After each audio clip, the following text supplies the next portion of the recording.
Assalamualaikum warahmatullahi wabarakatuh. Hello everyone, my name is Alisha Rameyza Alya and I am from Vocational High School Senopati Sedati, and today I want to tell you guys a story about our country's independence. Our story starts from the 6th and 9th of August 1945 during World War II, when the United States detonated 2 atomic bombs on Hiroshima and Nagasaki, respectively. This bombing devastated the Japanese, as their people continued to suffer even after the attack. Starting from the nuclear fallout and lack of infrastructure, and from the horrible diseases caused by the nuclear radiation for weeks, months, and even years to come. And after this incident, the Japanese soon surrendered to the Allies, thus signaling the end of World War II.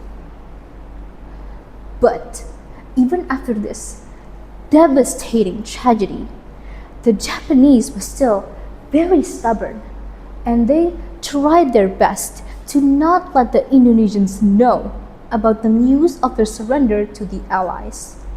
But alas, the Indonesian younger generation managed to get a hold of this information. And even though at the time this was just a rumor, the Indonesians have longed for their independence. So they saw this as a golden opportunity, which the radical, politicized Indonesian male youth generation eagerly seized. Soon after, the Japanese announced the PPKI, which is an organization dedicated to help the Indonesians prepare for their independence and for their future government. But the Indonesians ran into a problem where the older and younger generations were on different sides.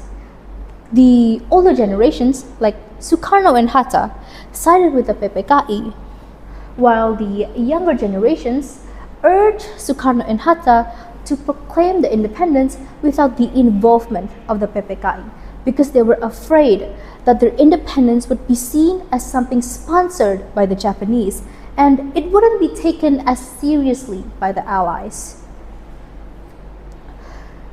Soon, a formal meeting was held by the Indonesian younger generations, concluding that the Indonesian independence shouldn't depend on other parties and were instead the rights of its people.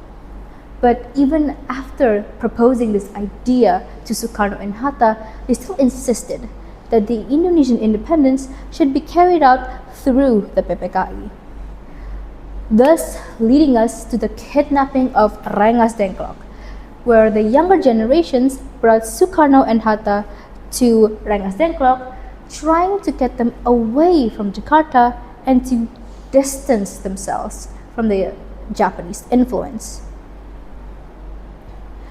This incident moved Sukarno and Hatta to proclaim independence immediately, and a meeting was held to make the proclamation text at Admiral Tadashi Maeda's house.